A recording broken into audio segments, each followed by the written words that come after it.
अस्सलाम वालेकुम दोस्तों, मैं हूं वकास नाइस। तो मैं आज आपके लिए इन्फॉर्मेशन लेके आया हूं पुर्तगाल का वीज़ा कैसे आपको मिलेगा। ये जो दुबई में मेरे दोस्त हैं और सऊदीया में, और अभी रिसेंटली जो मैं आपको बताने लगा हूं जो वाक़या हुआ है वो ये है कि मेरे सर हैं जिनसे मैंने स्टडी किया मैट्रिक तक, वो मलेशिया में हैं। तो उन्होंने वहाँ पे वीज़ा अप्लाई किया था, तो उनका वीज़ा लग चुका है और वो पहुँच चुके हैं इधर पुर्तगाल में। तो अगर पुर्तगाल आप पहुंच जाते हैं तो आपको 1 साल के पेपर मिल जाएंगे। 5 साल के बाद आपको पासपोर्ट मिल जाएगा, जो कोई भी कंट्री नहीं देती, सिर्फ पुर्तगाल देता है। पुर्तगाल इतनी बेस्ट और इतनी अच्छी कंट्री है और वहाँ पर इंग्लिश नॉर्मल चलती है। तो मेरे दोस्तों, मैं आपको उस कहानी बताने लगा हूँ अपने सर की। तो मेरे सर थे मलेशिया में, वहाँ पे उनके पास वहाँ का कार्ड था 2 साल का। तो उनकी बैंक स्टेटमेंट थी काफ़ी अच्छी और वो जॉब कर रहे थे, और वो तो सारे हैं, पढ़े लिखे हैं। तो ये आपका इंटरव्यू होता है, छोटा सा इंटरव्यू होता है, वो आपने क्लियर करना है। बैंक स्टेटमेंट आपको चाहिए, बस कोरोना कार्ड वगैरह ये चाहिए। तो नॉर्मल चीज़ें ये तो हर बंदे को पता है। तो उन्होंने ये प्रोसेस था उनका तकरीबन 25 दिन का। तो 25 दिन में उनको वीज़ा मिल गया पुर्तगाल का। तो अभी माशाल्लाह वो पुर्तगाल पहुंच चुके हैं। तो जितने भी मेरे दोस्त हैं वो सब जो दुबई में हैं, सऊदीया में हैं, वो लोग, और मलेशिया में हैं, वो लोग जो है ट्राई करें। इंशाल्लाह आपको पुर्तगाल का बहुत जल्दी वीज़ा मिल जाएगा और इसके रिजेक्ट होने के बहुत ही कम चांस हैं। और बहुत अच्छी कंट्री है इस वजह से कि ये आपको पेपर बहुत जल्दी दे देती है काम के साथ साथ। यूरोप में किसी भी कंट्री का आपको वीज़ा इतनी जल्दी नहीं मिलेगा। इसके जो पैसे हैं वो भी कम, बहुत कम ही इसका खर्चा है।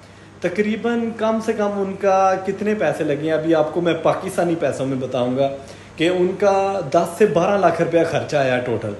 ज़्यादा पैसे कोई भी उन्होंने जेंट कुछ भी नहीं किया, खुद जाके एम्बेसी में उन्होंने खुद वीज़ा ऑनलाइन अप्लाई किया था। और हाँ, एक चीज़ ज़रूरी है, वो क्या है कि मेरे दोस्तों, पहले आपको चाहिए कि आप छोटा सा विज़िट करें, दुबई का कर लें, इसके बाद अज़रबैजान का विज़िट कर लें, इसके बाद आप एक चाइना का विज़िट कर लें। ये 3 विज़िट करने के बाद जब आपका एम्बेसी पासपोर्ट चेक करती है तो वो लाजम आपको वीज़ा दे देती है।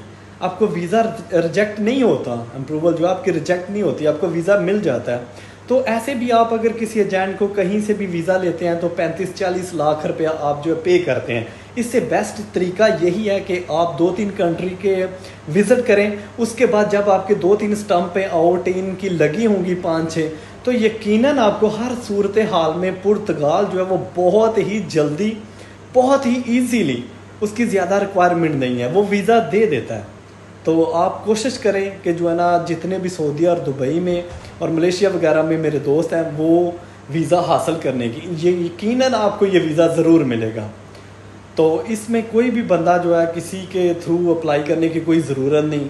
छोटी सी इन्फॉर्मेशन है जो मैंने आप तक पहुंचाई है। तो आप सब जो है कोशिश करें, पहले विज़िट करें, 2-3 कंट्रियों के विज़िट करें, इसके बाद आप वीज़ा अप्लाई करें। इंशाल्लाह आपका वीज़ा ज़रूर लगेगा, रिजेक्ट होने का कोई भी चांस नहीं।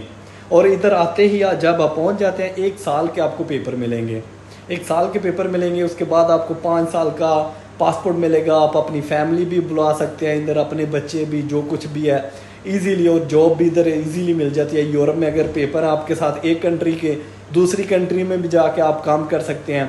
तो इस तरह ये बहुत एक अच्छी अपॉर्चुनिटी है सब दोस्तों के लिए। तो ज़्यादा से ज़्यादा मेरी वीडियो को शेयर करें ताकि जो भी दोस्त यूरोप आना चाहता है वो पुर्तगाल का जो है ना उधर की तरफ रुख करे, पुर्तगाल आने की कोशिश करें। दूसरी कंट्रियों पर पैसे मत ज़ाया करें, आपने कोई फ़ायदा नहीं। आपको पुर्तगाल की कोशिश करें, आपको इजीली जो है वीज़ा मिल जाएगा इंशाल्लाह।